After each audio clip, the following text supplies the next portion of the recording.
বিসমিল্লাহির রহমানির রহিম। সম্মানিত হাজিরিন, প্রিয় বাবাজিরা, প্রিয় ভাইরা এবং পর্দার অন্তরাল হতে যারা দেখছেন শুনছেন, আমার শ্রদ্ধেয়া প্রিয় মায়েরা, প্রিয় বোনেরা, আমি আপনাদের সন্তান, আপনাদের ভাই রকমুজ্জামান অন্তরের সকল ভালোবাসা উজাড় করে সালাম পেশ করছি। আসসালামু আলাইকুম ওয়া রাহমাতুল্লাহ।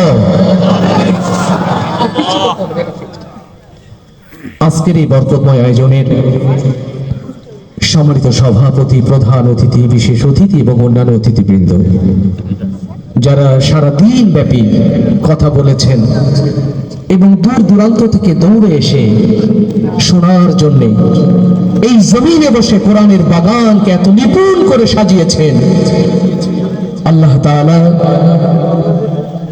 আমাদের সবার কথা বলা এবং শোনাকে যেন ইবাদত হিসাবে কবুল করে নেন, বলি আমিন। বিশেষ কৃতজ্ঞতা, বিশেষ ভালোবাসা এই জনপদের মানুষের ভালোবাসা, আস্থার ঠিকানা আমাদের সম্মানিত চেয়ারম্যান সাহেব, আল্লাহ তাকে তার বাবার মতো করে মানুষের জন্য যেন কবুল করে নেন। যে মানুষের ভালোবাসায় আপনাদের সামনে এসে দাঁড়ানোর সুযোগ হলো আমার আসাদুজ্জামান ভাই। আপনারা জেনেছেন আমার একমাত্র সন্তান মুস্তাফা মুনিম। আমি পারতপক্ষে তাকে পরিচয় করিয়ে দেইনি মঞ্চে। সে জুবাইরের বন্ধু, আসাদ ভাইয়ের ছেলের বন্ধু, সেই সুবাদে একটি পারিবারিক সম্পর্ক। আমি না বলতে পারিনি এই প্রোগ্রামে আসার ক্ষেত্রে, তো আলহামদুলিল্লাহ না আসলে জানতেই পারতাম না যে রকমুজ্জামানের জন্য আপনাদের ভালোবাসাটা এত বেশি। আলহামদুলিল্লাহ, আল্লাহ তাআলা এই ভালোবাসার হক যেন রকমুজ্জামানকে আদায় করার তৌফিক দান করেন, বলি আমিন। মাওলানা ওমর আলী সাহেব কথা বলছিলেন, তাদের চোখের সামনে, তাদের হাতের উপরে তাদের স্নেহের রকমুজ্জামান বেড়ে উঠেছে। আমি চুপচাপ পেছনে এসে বসে পড়েছি খাটের উপরে, এখান থেকে ইশারা করছেন চেয়ারে বসেন। আমি তাকে বলেছি যে ওমর আলীর পেছনে মাটিতে বসতে পারলে রকমুজ্জামানের জীবন ধন্য হয়। কেবলমাত্র বক্তা নয়, আমি দায়ী হিসাবে যাদেরকে চিনেছি, আলহামদুলিল্লাহ এই মাহফিলকে যারা সূচনা করেছিলেন, যাদের পবিত্র কণ্ঠ দিয়ে এই মাহফিল সূচনা হয়েছিল, আজকে পৃথিবীর জমিন থেকে তারা অনেকেই চলে গেছে। এই মাহফিলের যিনি প্রথম আয়োজক ছিলেন, তিনিও আমাদের ছেড়ে চলে গেছেন।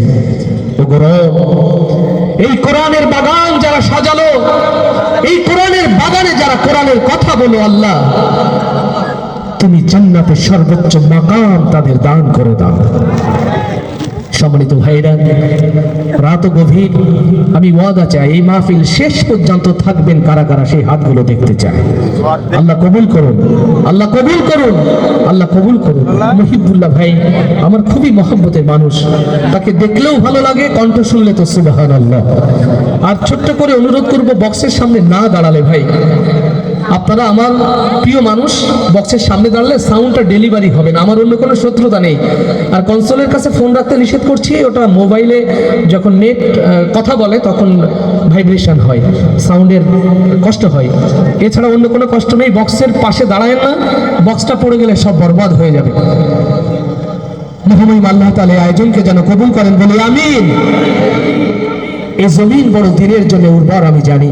প্রাকৃতিক ঝড় জলোচ্ছ্বাসের সাথে যুদ্ধ করে একমাত্র ইমানের বলে জমিনের মানুষগুলো এখানে বেঁচে আছে, তা থাকা সম্ভব নয়। আল্লাহর ভালোবাসা, আল্লাহর রহমত যাদের তেজদীপ্ত ইমানকে নিরন্তর সাধিত করে, আজকের এই জমিনে সেই কোরআন পাগলরা বসে আছে। এটা সত্য না মিথ্যা? প্রশংসা হবে কার?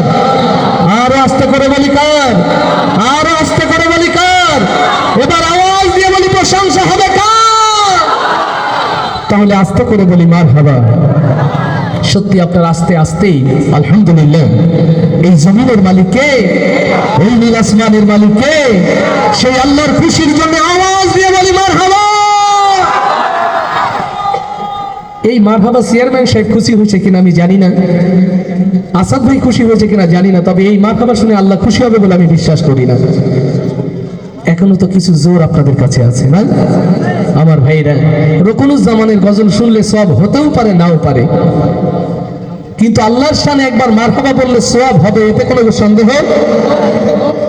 গুনাহ জোগাড় করার জন্য কারা কারা এসেছি? কেউ নয়।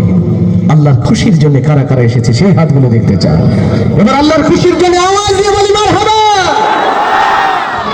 মাশাআল্লাহ, দেখেন সত্যি আপনারা কত ভালো।